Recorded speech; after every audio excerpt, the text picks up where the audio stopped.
Alrighty. Well, hello, friends. I am excited to have Carrie Carlson facilitating alongside me. She is not new. She has been leading this work alongside our team, and I am excited to have her here to facilitate with us. So, welcome, Carrie. Hello. Thank you. I'm excited to be here too. Excited to have Just you. glad you're all here. We have what appears to be a blurry quote up on the screen. Feel free to read one of Adam Grant's most recent quotes from Hidden Potential.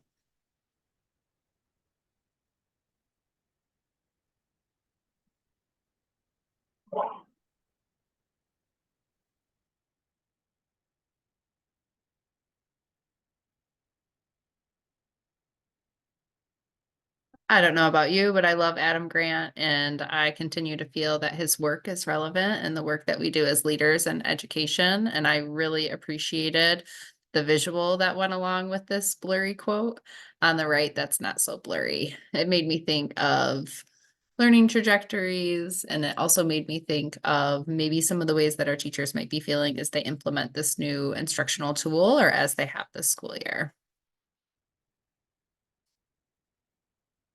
So we are going to spend some time together today with some new information and some new learning. So think of something that you want to be mindful of in regards to norms today. Ready to write it on a sticky note or somewhere near you. And Trish has put attendance in the chat again. So if you're just joining us, feel free to go ahead and fill that out.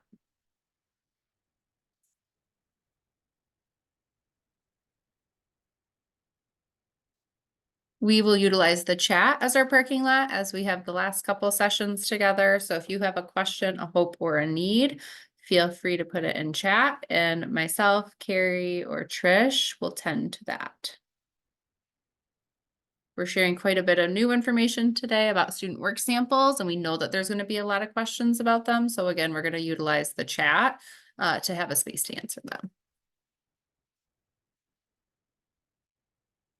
Our project purpose is hopefully ingrained in your brains by now, but we are hoping to provide teams of educators, you all, support in implementing the essential instructional practices through Number Corner. So we are coming to the end of the year, and that feels like a really big celebration. That means that we've had some meetings with teachers. We have seen successes, we've experienced joy, and we're going to hop to that artifact slide deck here in a second for our connect. But again, our meeting outcomes stay the same. We're living into supporting teachers, and we're also living into keeping the EIPs at the forefront of our work. So that brings us to our connect, and we are going to take about 2 minutes to hop into the artifact slide deck. And we are going to notice some things that our colleagues have filled out in regards to our reflection from last time. So again, I'm going to invite you to go ahead and bop into the artifact deck. Hold on, I'm going to put it in chat just a second here. It lives in the resource page, but it also lives in chat now. So you're just going to go in and you're going to take a peek at some of the things that your friends filled out. And then you're going to fill something out in chat that is going to sound like an affirmation. It could start with I appreciate or I notice. So again, our purpose is to see how our friends are doing. You are going to go into the artifact slide deck. You're going to find something that you appreciate and put it in the chat for the group to see. We're not going to waterfall this one. So again, as soon as you feel like you have something to appreciate, feel free to put it in chat.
Few things are starting to populate in the chat.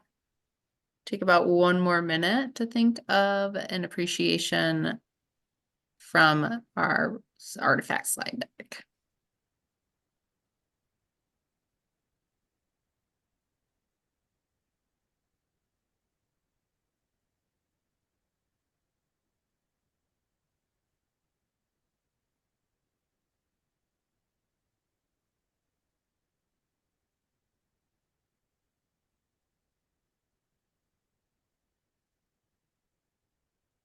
Take about 10 more seconds.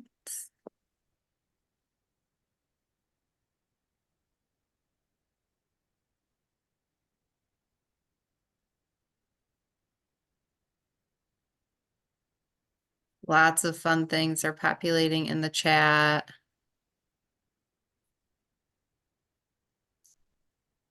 Heidi is appreciating that Sarah Newton interviewed 8 students in regards to Number Corner. That is an awesome idea.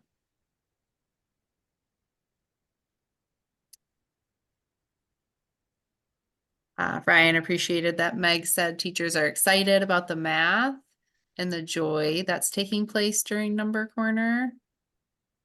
Love it. I also, Leah, love the pictures that everybody has included in the slides. I want to say I even saw a video in there. Yeah, Amber surfacing that Kim Schaefer has elevated the importance of time and consistency in her work with teachers. Yeah, teachers feeling supported in the work is really important.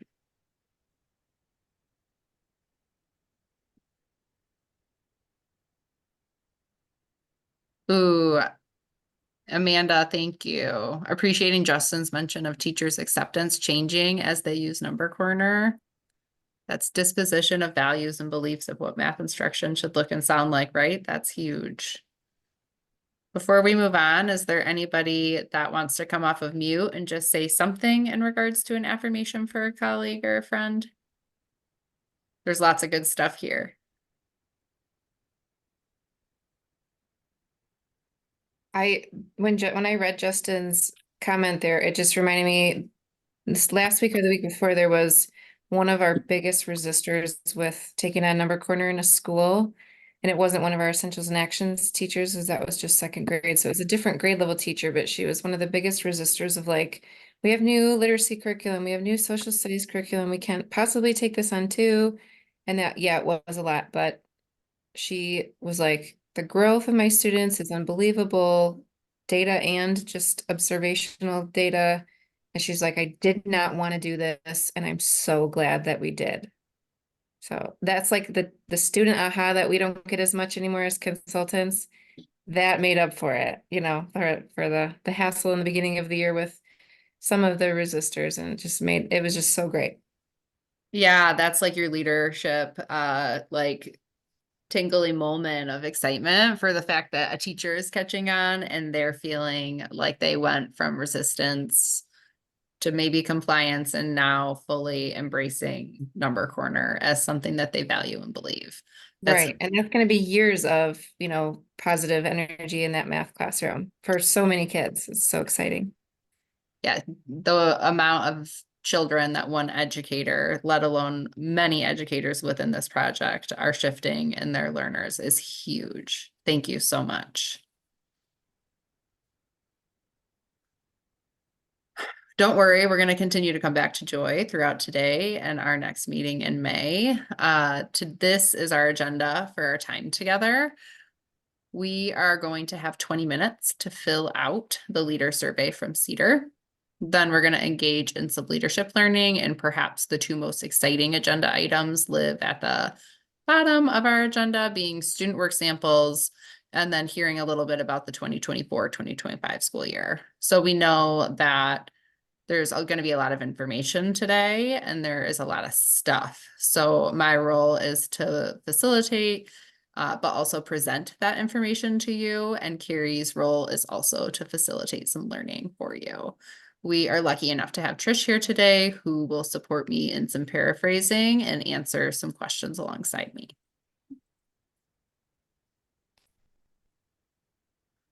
But first, a little update. Thank you so much for being really diligent in supporting your educators and getting them to fill out the teacher survey. Let's just take a peek. We'll have 15 seconds. Go ahead and locate your name, the number of educators that you have filled out. This is updated as of Tuesday night. We know that we have asked both you and educators that you're working alongside to do a lot within this project. And we really support the work, or we really appreciate the support that you're giving the educators and the work that you guys are doing to help us bring back this information for the grant. So thank you very much. We appreciate you.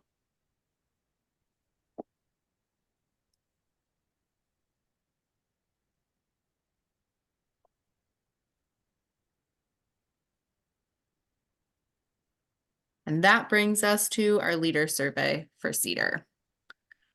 It is 2:44. Let's come back together at 3 o'clock. So let's take 16 minutes. I know I have 20 up there on the screen, but let's just check in at 3 o'clock.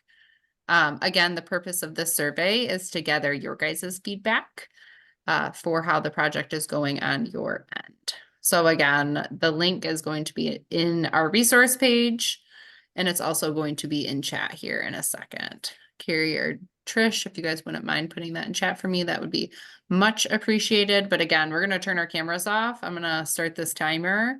And then when the timer says 16 minutes, I'm going to check back in with you. Jessica, I have a question really quick. Yeah, what's up, Laura? On the Cedar survey, I have 17 teachers and it looked like the number there was 19 that filled it out. So I'm wondering. Yeah, that could have been an accident. Maybe somebody Okay. clicked your name or filled your name out. Okay. So not a big deal. That's okay. Okay, thanks. Thank you. All right, we're gonna go ahead, turn our cameras off. That link is coming in the chat, and we are gonna come back together at 3 to check in to see if you would appreciate more time. Are there any questions about what we're doing during this time?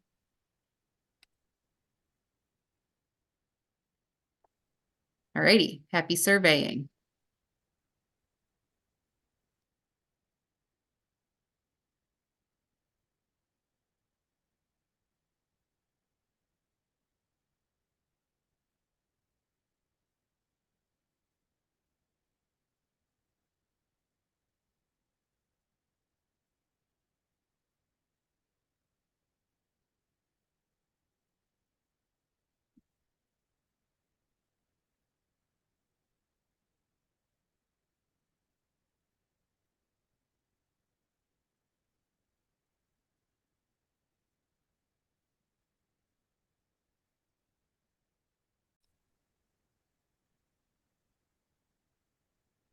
Carrie, was that enough time for you to fill out the survey? It was. And then I was able to take a look at some more of the artifact slides. So that was fun to be able to see some more of those. There's a lot there to read and process. So, Awesome. but lots of themes. And we will go ahead and segue in, and I will let you take over screen sharing. Okay. Let me get right on that.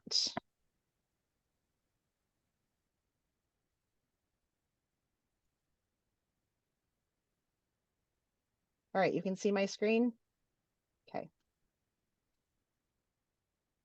All right, so we are moving into the leadership learning portion of our agenda, and well-timed, because as I was reading the responses in the artifact slide deck, there's so much there in terms of joy and mathematics classrooms coming to life in Michigan through Number Corner.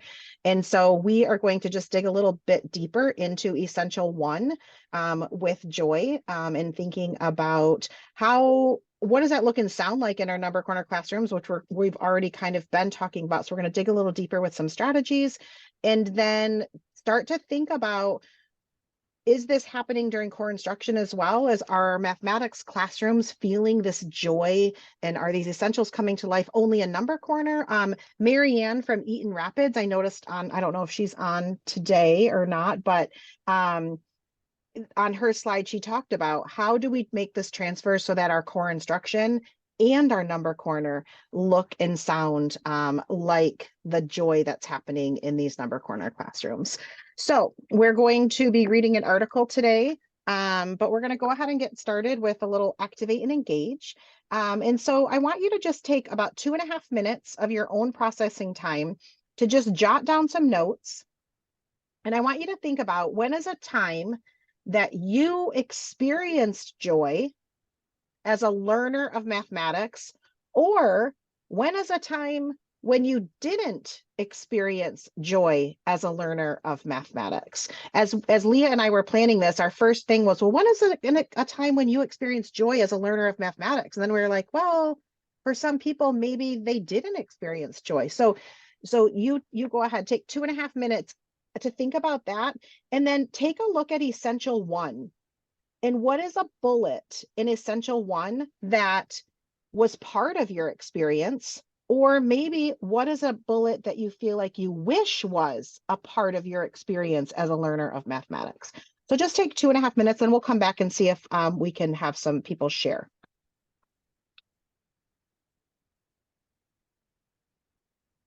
Kind of jot down your own notes there.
Take about 20 more seconds, and then we'll go ahead and share some thoughts.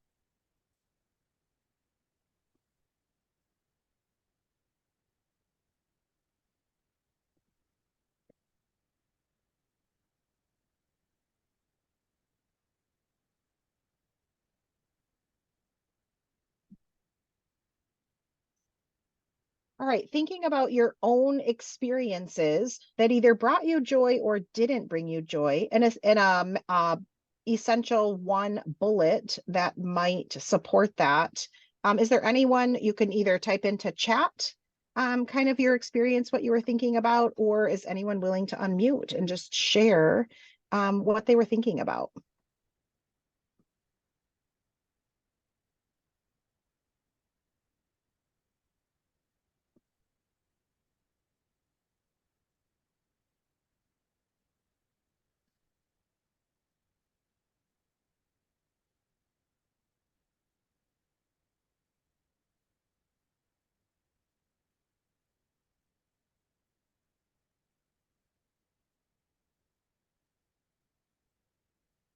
I'm going to unmute and share. Thank you, Justin. And my experience, a lot of my joy, I guess, happened kind of in my secondary time. But it still has a lot to do with some choice. So I think about, I guess, bullets A, C, and E. And one was for A, it was the creativity that we were allowed to use when we're working in groups and trying to problem solve. So creativity and social engagement.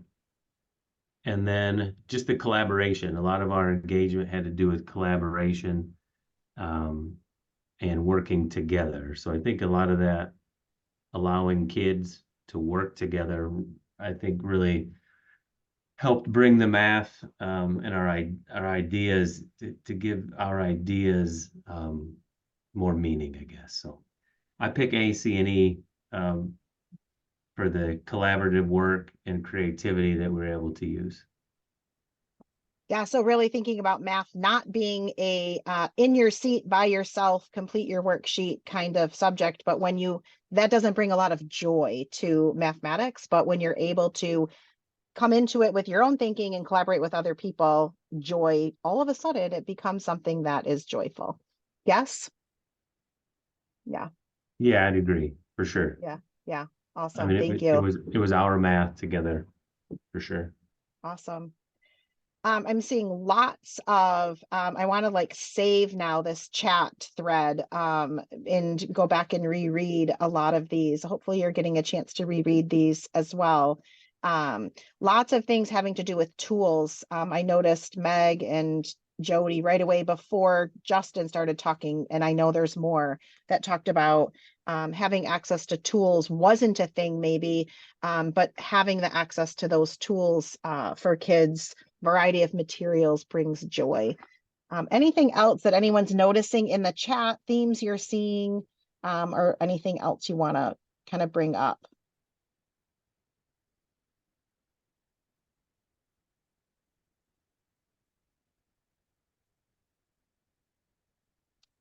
Yeah, Amber, I'm looking at where you're saying just because students are good at something doesn't mean they are finding joy. And I was thinking you were going to say the opposite. I had to read it twice, because just because someone isn't good at something doesn't mean that they're not finding joy either. I was working with 4 second graders today, and they're significantly behind in second grade, and they were laughing and smiling and feeling such success working at the things that they were working at. And they know that they struggle, but they were also finding joy in mathematics. So awesome. Well, thank you for sharing your ideas there. So we are going to read an article written by Amy Noel Parks. And if many of you I know have attended the Leadership Institutes in the summer, and Amy Noel Parks has spoken a lot at those events. It's always a pleasure to listen to her. We're actually going to listen to a 1-minute clip of her at the end of our little portion today. But this article is from NCTM. It's called Creating Joy in a Pre-K to Grade 2 Mathematics Classroom. Reading this article, it does not feel like it could stop. It just has to stop at second grade with these ideas. So this is applicable to other grade levels. So what we're going to have you do, the link for this particular article is going to be in chat, I believe. And it's also on the resource page. I think Jess is putting all of that in chat right now. She's Miss Efficient. And so we're going to have you open up the article and turn your camera off, read the article. And as you're reading the article, be thinking about the connections that you're making to Essential Practice 1 with mathematical play and tinkering and joy in mathematics. When you're done reading the article, just turn your camera back on and we'll know that we're ready to move on, and we're going to go into breakouts at that point and do some processing. So just it's just a couple pages, read the article, make those connections, and we'll have a conversation after.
when you're ready, if you want to either give me a thumbs up in your reactions or turn your camera back on, that will kind of help us know that you're ready to continue the learning. You've had enough time to read the article. All right, I see some thumbs up, some cameras on. Wait for another couple.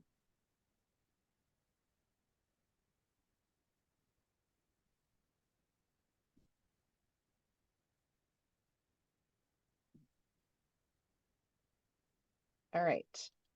So in chat, if you could just type in what is one connection that you are making from the article to Essential Practice 1 as you were reading. You can go ahead and type that into chat.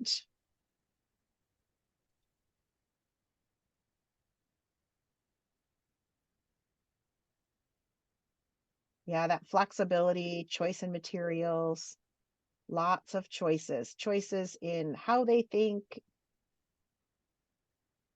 what they see. Is there anyone willing to just unmute and talk a little bit about when you say choices in your connection? Anyone willing to unmute and talk more about that?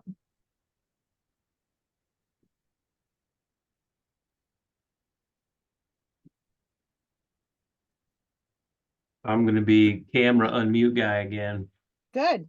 and say one thing that I notice a lot, not just in the classes that I work with Number Corner, but on a lot of my rounds with especially some new teachers teaching math and having the expectation of, students need to do something this way or step by step with me, or, you have to use these materials. And I think sometimes I was probably guilty of it as well, getting too fixed on how I think it's going to go versus where the students are taking it, and allowing the students to kind of have control over that instead of me. So I'm giving up control to what the students are doing, and that's tough. That's real tough Yeah. sometimes. It sure Um, is. But I think that's one of those things about making choices, is being open to what the students can do as we focus on like the standard that we want them to know, or the idea that we want them to know, and allowing them the choice to show that to us. Yeah.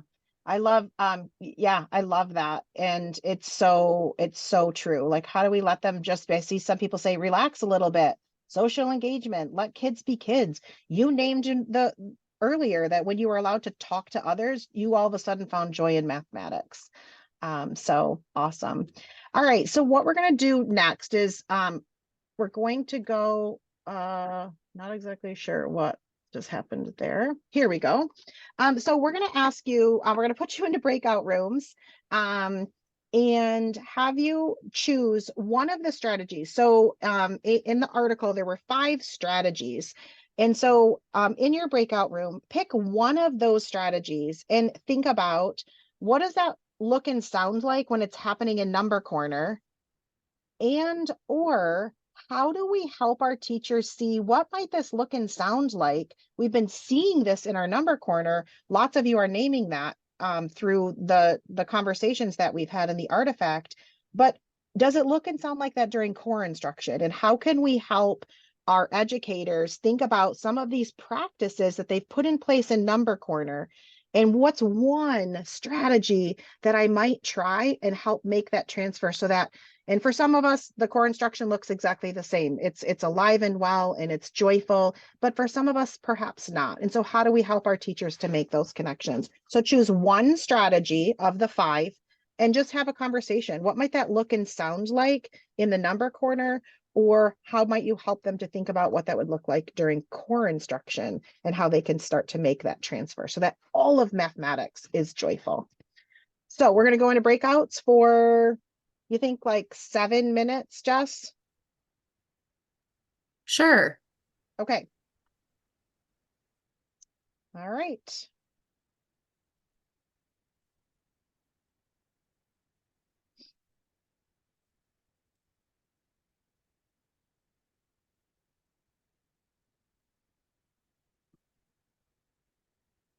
They should be open now. There's 3 to 4 humans in each room. Yep, they're open. I can see.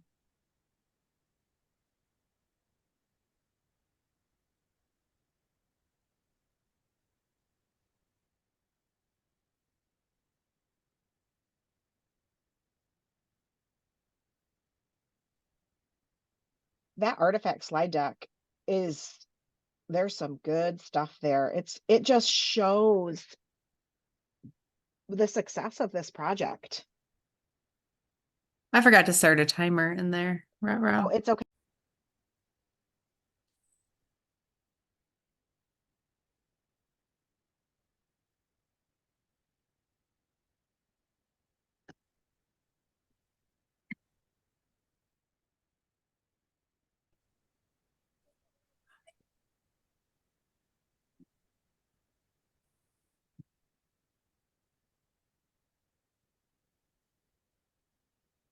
All right, welcome back. Looks like some more are still going to be coming back. Jess, they're not all back yet, right? Correct. They had 1 Okay. minute. So, Okay. So Breakout rooms sounds are closing in 9 seconds. okay. thanks, Trish.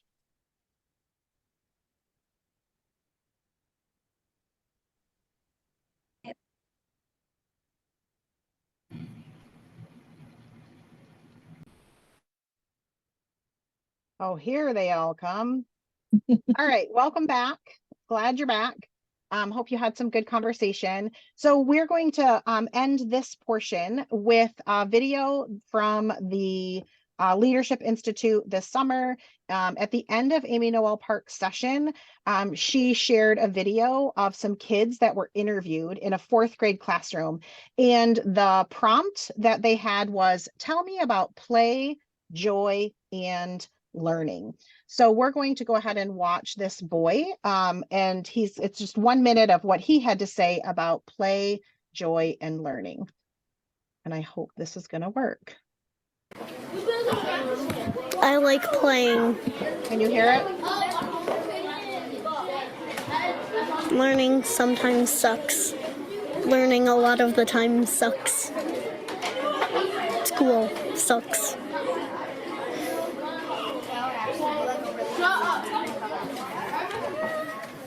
I wish the last 2 words on these were the same thing.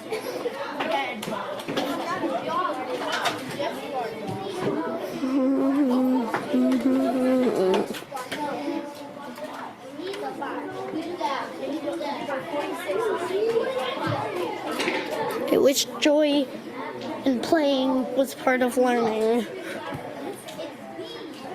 Like this. Clumsy thief. And all the other days.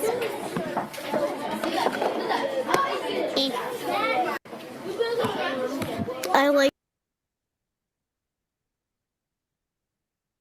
So he says, I wish, I'm going to go to the next. He says that I wish joy and playing were part of learning. And what we've named is that that's happening in our Michigan classrooms through this project. The essentials are coming to life in our Michigan classrooms. And so I just leave you with thinking about, in what ways have you seen joy and playing as part of learning in the classrooms that you're supporting?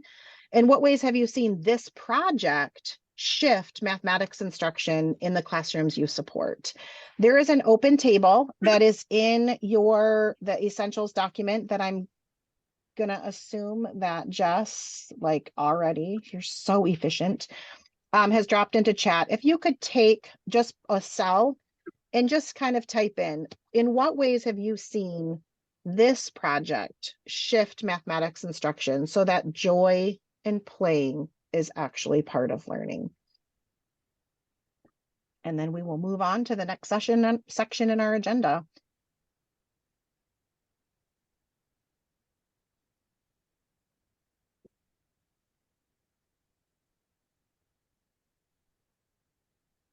Gary, while friends are doing that, I wonder if we could switch sharing screens. That's what I was just getting ready to do. Awesome.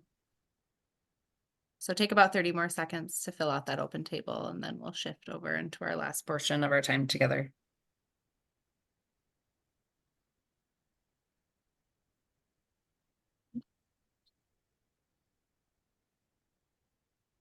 And I'm taking an abnormally amount of long time to share my screen because it's really fun to see your guys' faces.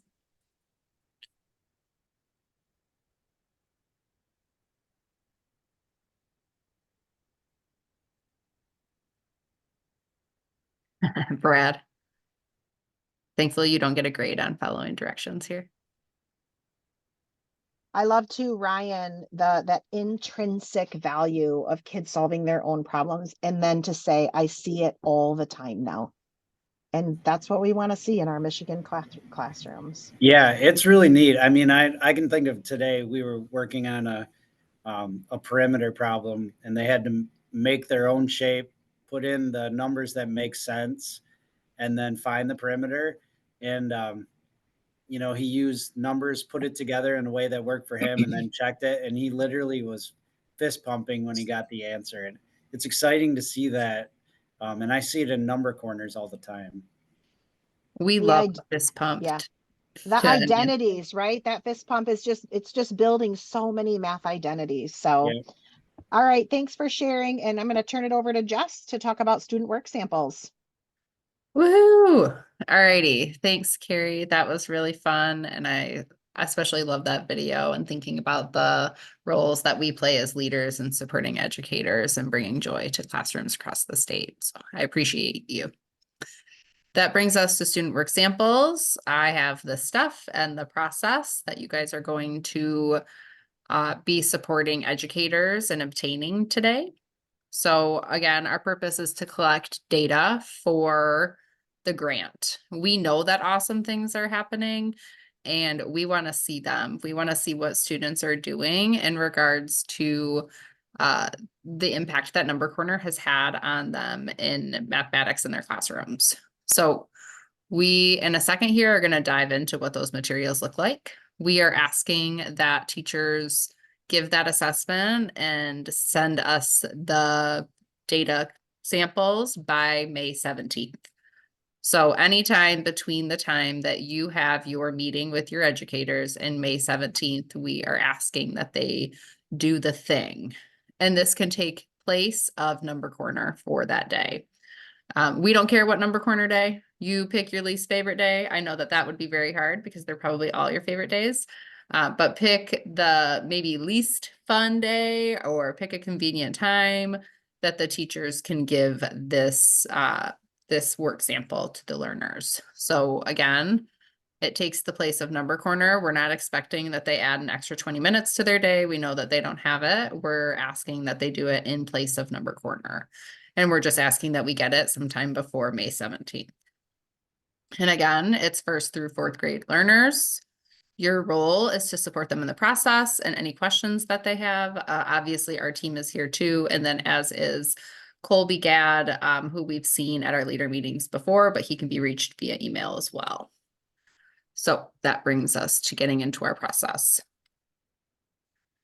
All of this stuff is housed in the resource page. So I put it above our April leader meeting resources. I figured that it would be the nicest if it was up top.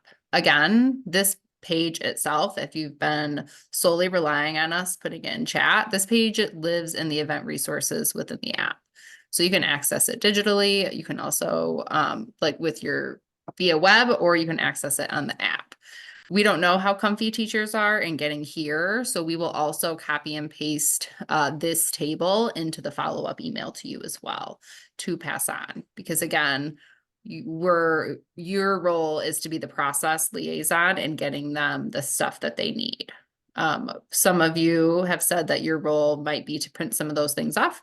Some of you might be able to share the links with your educators and have them print things off in whatever way you guys have been doing that this school year, and the ways that you've been supporting educators is what we would hope for collecting the work samples. So again, you can see here on the EIA resource page, we have the student work sample resources and procedures with a due date. So step one is to just find this resource page. Not yet. I'm gonna model it for you. So I'm gonna put my teacher hat on, as I enjoy doing sometimes, and I'm gonna model this process for you. So we are going to first go to the Essentials in Action resource page. All the stuff is there. And the second thing you're gonna wanna print are these 2 items for the grade level that you have. So if I'm a first grade teacher, I'm gonna put my first grade hat on. There are student handouts. I will print one of these for each learner. They are 2-sided. I would recommend printing them off 2-sided. And then I'm going to print off one of the cover page. So that when I'm done, if I have 25 first graders, I have 25 sheets of paper plus one more to get to 26. And I did that by hopping on a number line.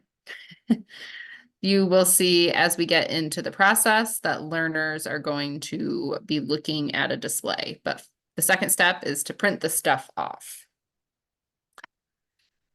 The third step is to take a peek at the presentation. So this is in slide format, and so a few important things to point out is that there is a slide that gives you the before, during, and after the assessment. There is a slide emphasizing the collection process. And then there is also a slide that gives us the orientation of the problem presentation with some go-to language that we might use. And then lastly, highlighted in pink here is an example of one problem. So if you are a friend that doesn't use slides very frequently, there are some presenter notes, and I'm going to take you here in a second. So if this is overwhelming your brain, I'm just giving you the spiel so that when I go in and model it, finding and doing the clicks for you, you have context to connect to. So again, the first thing I did was went to the EIA resource page. The second thing I did, if I were having my teacher hat on or my leader hat on, was to print the stuff, because I appreciate having the stuff printed before I do the thing. And my third step would be to go to this slide deck and read through the first couple of slides so I know what I'm doing and how to do it. But this is what I'm actually going to be showing the students when I'm doing the thing with them on the day that I picked in place of Number Corner. So if Trish was my leader and she presented this information to me, I might have picked May 3rd, and I'm gonna have this stuff printed off, and I'm gonna read these things, so I'm ready to go. We also have this built into your teacher meeting. So for your teacher meeting for planning for May, we have the jigsaw, and then we have introducing them to all of these items and getting ready to give the student work sample. Trish, I noticed that you're unmuted, so I wonder if you want to say something. Yeah, I just want to pause and say that educators are really good at giving children some problems to solve and then collecting them. That's essentially what we're asking them to do. There's either 4 problems or 5 problems that children are going to be asked to do. We're providing a lot of context around those 4 or 5 problems, but this is something that educators do hundreds of times during the year, and even like tens of times during the week, right? So we're really just asking them to do 4 or 5 problems. We do want there to be some consistency around the ways in which they collect the information, and also the ways in which they are providing feedback to kiddos. We don't want them telling how to do the problems or solving the problems for kids. So there is some layered information here for you, but essentially just to take a breath, we're asking them to give kids 4 or 5 problems, solve those problems, collect those, and then get them over to Cedar, which is the assessment place.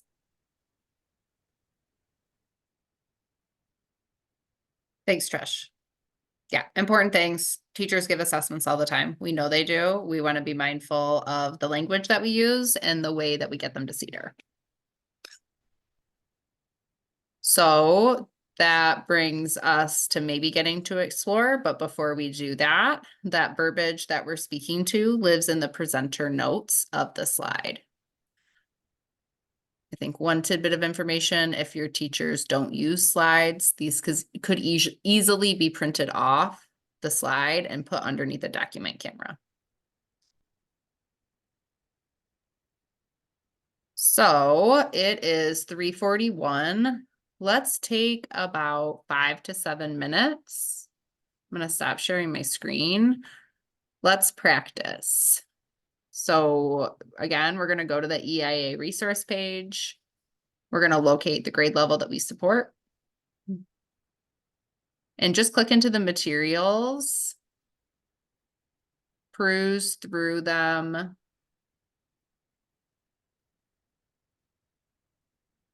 And we'll come back together in, Trish, do you think like 5 minutes feels like a good amount of time? Just, yeah. Okay, it's 3:42. We'll come back together at 3:47. So feel free to turn your camera off, peruse around, look at the stuff that you're going to be supporting and make sure that you know where all the stuff is. If it were me, I'd probably click into the grade level and then I'd read those first 3 slides just to see what is happening. Trish, is there anything you'd add? Sure. I would just invite anyone that finds an error like typo, put that in chat for us and we'll fix those before they get spread widely.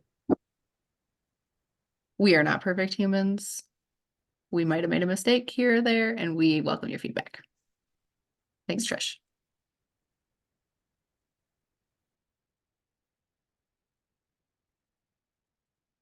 Looks like some things are populating in the chat.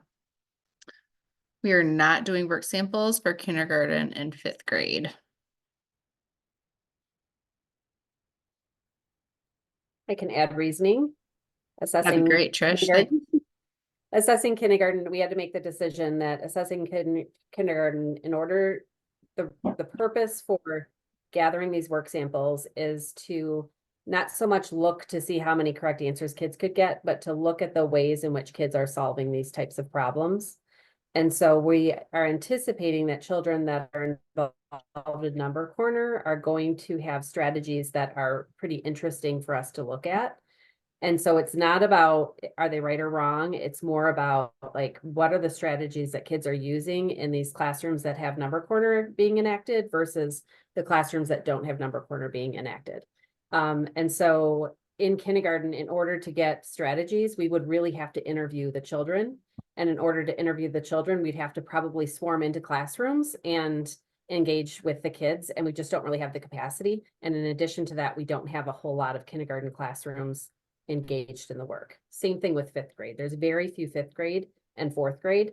We had to choose either 4th or 5th because we just have fewer, but we didn't want to not include the grades 3, 4, and 5 or just include up to grade 3. And so we chose based on CEDAR's recommendation, 4th grade over 5th grade. And so 5th grade teachers do not need to give this assessment. Same thing with kindergarten, not assessment. I shouldn't call it an assessment because it's really just student work samples. The 5th grade doesn't need to, but we will invite them to do some other things. Like there's still coming up some teacher interviews. We do want educators to still be involved. We just don't need their input for this particular activity. Thanks, Trish. Mhm. Amanda is asking if we should insist that students show their thinking if they try to only write the answers and say they solved in their head or just knew it, right? Yeah, work to get them to share their thinking in ways that they're able to. But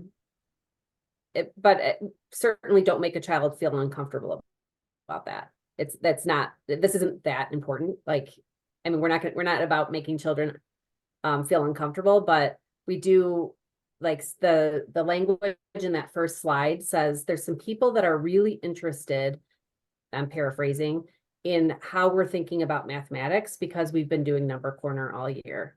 And so today we want to collect some information about how you're thinking about mathematics. So can you please, as you solve these problems, think really hard about how you're figuring them out and see if you can show us on paper what that means.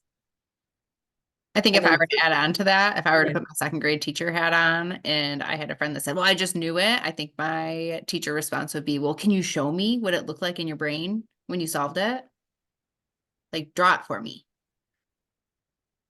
And if they said, I just knew it again, and like we really couldn't push, then I would march forward. If they said, oh, okay, then I would say, oh my goodness, I'm so excited to see it.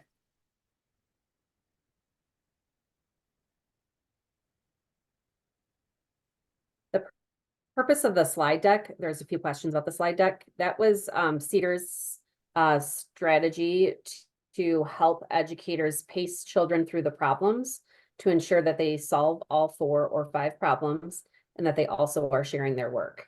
And so it says start with the circle problem. And so the kids would be able to find that on the paper and then go ahead and solve it and show your work. And the teacher would be kind of circulating just to ensure that they're there. If a child goes ahead, we don't have to say, stop, don't do that. Like they obviously can see other pieces of paper and we have some quick finishers and that's okay. But the purpose is really just to make sure that everyone understands the problem they're being asked to solve. So absolutely, if you need to read it to someone, then go ahead and read it. If you have a child with an IEP that typically has something scribed for them and they give it to you verbally and you want to record their thinking, absolutely do that.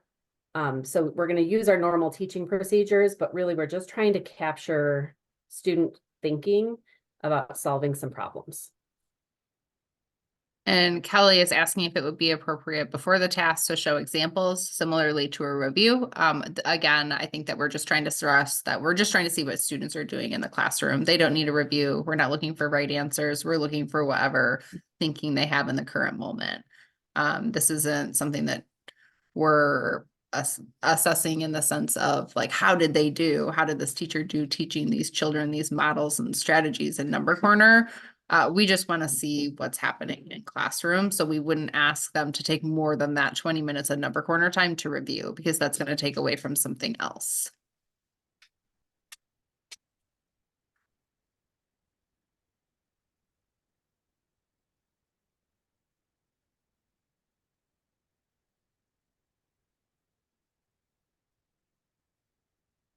Again, I think that probably at this point in the school year, if learners are showing their thinking in the classroom, that might be some regular verbiage. Maybe they've used something else in their classroom to, like in my classroom, we might have said defend your thinking or defend your answer. I'm not sure, Kelly, if that's answering your question, but we're just going to have them give the assessment as outlined, and what we get from the learners is what we get from the learners.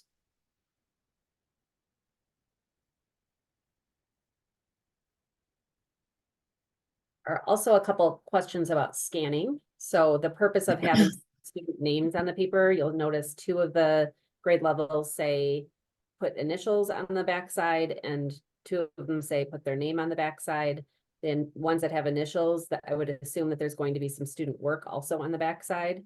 And the teacher would know the initials, they'd be able to connect that to the student, but the people at Cedar would not know who the student was. The student would remain anonymous because we don't have class lists. So the purpose of the student putting either their name or their initials is simply so that the educator, if they want to look at the work, which likely next month will give you a protocol and a way to kind of sort the student work and have conversations with educators.